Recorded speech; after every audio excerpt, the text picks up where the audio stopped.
ನಮಸ್ಕಾರ. ಈ ದಿನ ವಿಡಿಯೋದಲ್ಲಿ ನಾವು ಗ್ರಾಮ ಒನ್ ಫ್ರಾಂಚೈಸಿಗಳ ಒಂದು ಅಗ್ರಿಮೆಂಟ್ ಯಾವ ರೀತಿ ಮಾಡ್ಕೊಳ್ಳೋದು ಅನ್ನೋದ್ರ ಬಗ್ಗೆ ತಿಳ್ಕೊಳ್ಳೋಣ. ಮೊದಲಿಗೆ ನೀವು ಸರ್ವಿಸಸ್ ಅಲ್ಲಿ ಕ್ಲಿಕ್ ಮಾಡಿ, ನಂತರ ಇಲ್ಲಿ B2C ಅಂತ ಒಂದು ಆಪ್ಷನ್ ಇದೆ, ಇದನ್ನು ಸೆಲೆಕ್ಟ್ ಮಾಡಬೇಕಾಗುತ್ತೆ. ಇಲ್ಲಿ B2C ಸರ್ವಿಸಸ್ ಅಂತಿದೆ, ಇಲ್ಲಿ ಕ್ಲಿಕ್ ಮಾಡಿ B2C ಸರ್ವಿಸಸ್ ಅಂತ ಹೇಳಿದೆ, ಇದನ್ನು ಕ್ಲಿಕ್ ಮಾಡಿದ್ರೆ ನಿಮಗೆ ರೀಡೈರೆಕ್ಟ್ ಆಗುತ್ತೆ ಈ ಒಂದು ಪೋರ್ಟಲ್ಲು. ಸೊ ಇಲ್ಲಿ ನಿಮ್ಮ ಡೀಟೇಲ್ಸ್ ಎಲ್ಲ ಫಿಲ್ ಆಗಿರುತ್ತೆ.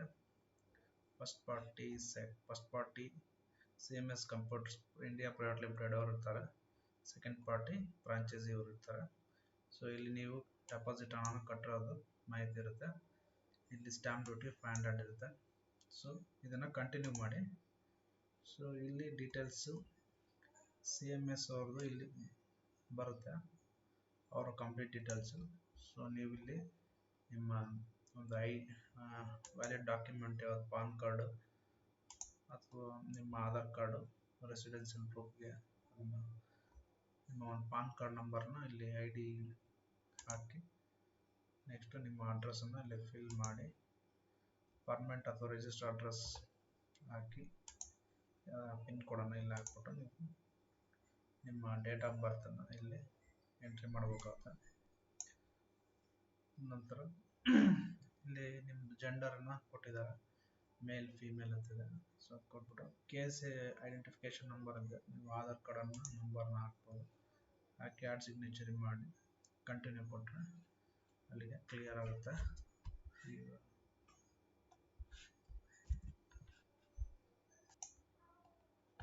ಇಲ್ಲಿ ನಿಮ್ಮ ಡೇಟ್ ಆಫ್ ಬರ್ತನ್ನು ಮೆನ್ಷನ್ ಮಾಡಬೇಕಾಗುತ್ತೆ. ಡೇಟ್ ಆಫ್ ಬರ್ತ್ ಬಂದಾಗ ಈ ರೀತಿ ಡಯಲಾಗ್ ಬಾಕ್ಸ್ ಬರುತ್ತೆ. ಸೊ ನಿಮ್ಮ ಇಯರನ್ನು ಸೆಲೆಕ್ಟ್ ಮಾಡಿಕೊಂಡು ಹಾಕ್ಕೊಳ್ಳೋದು, ಯಾವ ಮಂತು, ಡೇಟ್ ಆಫ್ ಬರ್ತ್ ಈ ರೀತಿ ಎಂಟರ್ ಮಾಡ್ಕೊಂಡು,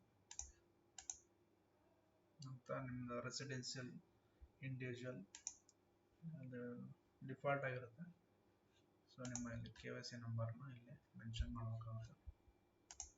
ಸೊ ನಿಮ್ಮ KYC ನಂಬರ್ನ ಹಾಕಿದ್ಮೇಲೆ ಈ ರೀತಿ ಡೀಟೇಲ್ಸ್ ಬರುತ್ತೆ. ನೆಕ್ಸ್ಟ್ ಕಂಟಿನ್ಯೂ ಕೊಡಿ.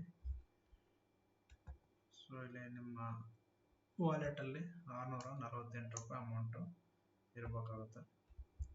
ಸ್ಟಾಂಪ್ ಡ್ಯೂಟಿ 500 ರೂಪಾಯಿ.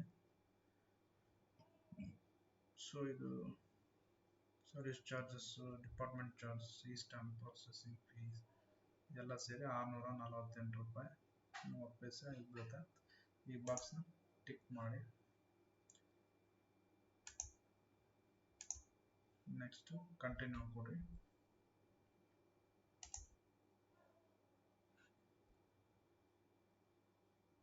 ಇಷ್ಟು ಮಾಡಿದ್ರೆ ನಿಮ್ಮ ಡಿಜಿಟಲ್ ಸೈನ್ ಪ್ರೋಸೆಸ್ ಕಂಪ್ಲೀಟ್ ಆಗುತ್ತೆ.